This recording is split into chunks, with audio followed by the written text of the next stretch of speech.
वालेकुम बच्चों, बैठो। डियर स्टूडेंट्स, आप ठीक हो? Yes sir. अच्छे से? Yes sir. तो रात को मैंने आपको क्या सिखाया था, आपको याद है? Yes sir. तो मैं आपको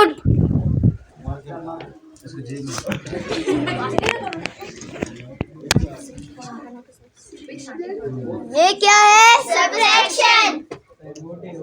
और ये? एडिशन। और ये? मल्टीप्लिकेशन। और ये? रेसिप्रोकेशन। यही तो कला है जो मार्केट में चला है।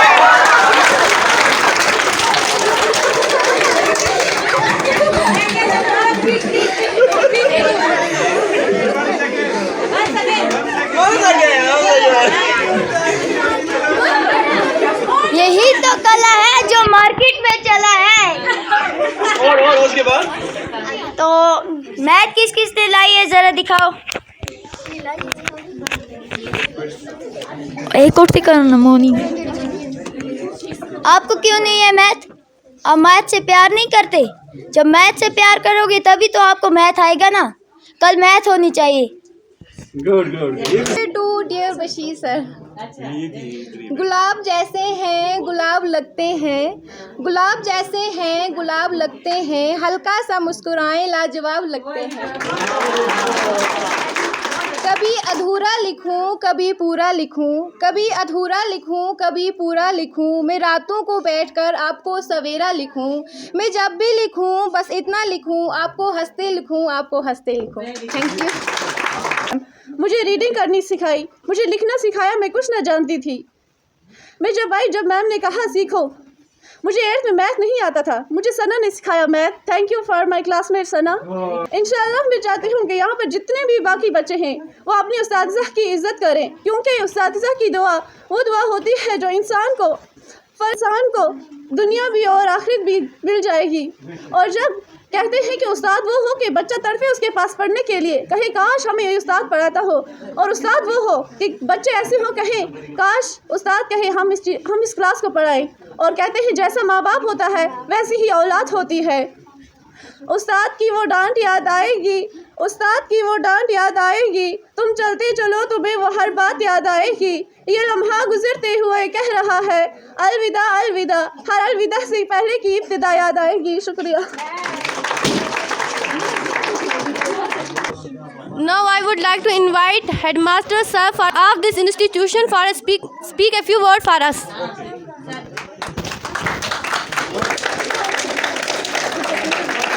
Auzubillahi minash shaitanir rajeem. Bismillahirrahmanirrahim.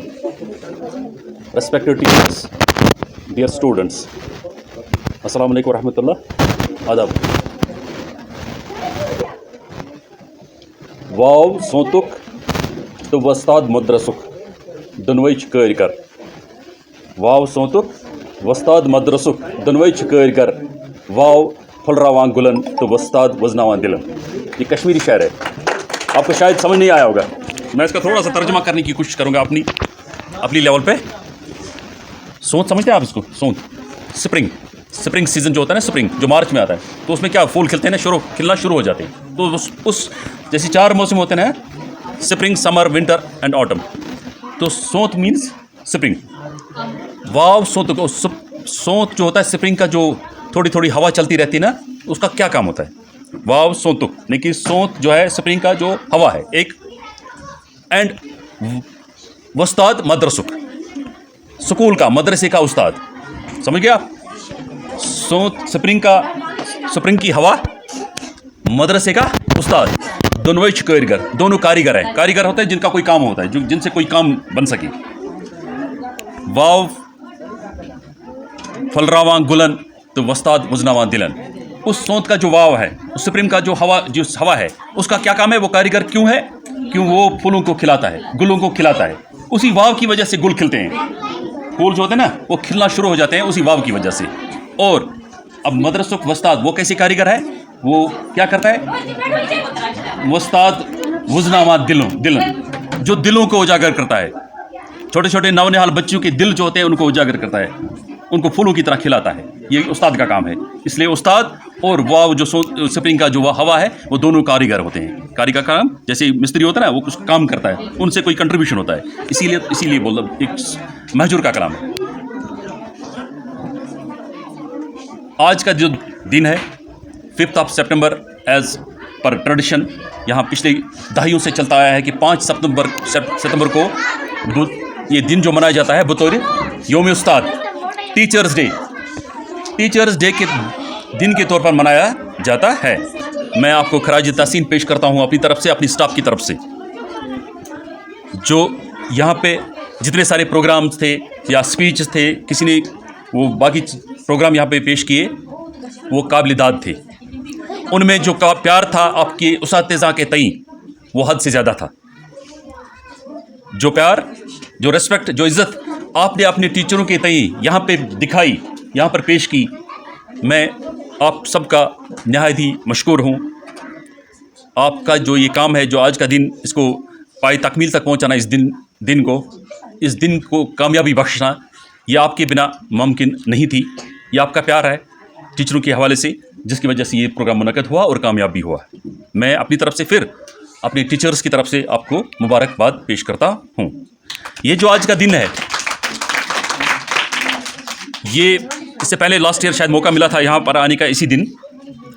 ये अभी यहाँ पे एक बच्ची बता रही थी कि ये जो हमारे हिंदुस्तान के पहले वाइस प्रेसिडेंट थे, जब हिंदुस्तान 47 में आज़ाद हुआ तो पहले वाइस प्रेसिडेंट जो बने थे डॉक्टर सर्वपल्ली राधाकृष्णन, वो थे फर्स्ट वाइस प्रेसिडेंट। और सेकंड प्रेसिडेंट के अगर देखेंगे तो क्या था, फर्स्ट कौन था?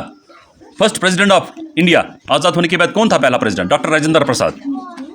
अब ये थे डॉक्टर राधाकृष्णन, ये थे सेकंड प्रेसिडेंट, लेकिन वाइस प्रेसिडेंट पहले थे। लेकिन ये जो खुद पहले, उससे पहले क्या थे? ये एक उस्ताद थे। उस्ताद का जो पेशा है ये पैगंबराना पेशा है, ये कोई ऑर्डिनरी पेशा नहीं है। ये उस्ताद का काम है। ये एक उस्ताद जो होता है ये खुद बादशाह नहीं होता है। उस्ताद अगर खुद बादशाह नहीं होता है, लेकिन बादशाह बना सकता है और बादशाह बनाता ही गालिबन। ये अपने शागिर्दों को बादशाह बना देता है। जितने सारे इतने बड़े बड़े पोस्ट है, डॉक्टर है, इंजीनियर है, प्रोफेसर तो टीचर ही होता है, साइंटिस्ट होता है, या कोई पॉलिटिशियन होता है, प्रेसिडेंट होता है, वाइस प्रेसिडेंट होता है, जितने सारे बड़े बड़े पोस्ट होते हैं, तो उनको बनाने में किनका हाथ होता है? एक टीचर का ही होता है। इसीलिए वो कहते हैं कि टीचर अगर खुद बादशाह नहीं होता है, लेकिन इसके हाथों से लोग बादशाह बनते हैं। वो जो बादशाह होते हैं ना, वो किनके हाथों से बनता है? टीचर ही होता है जिसकी कंट्रीब्यूशन से, जिसने उनको, अभी मैं बताया था, वस्ताद वज़नावान दिलन, जिसने उनको गुलों की तरह खिलाया है, बच्चों के दिलों को खिलाया है, तो तभी वो उस मुकाम पे पहुंचता है।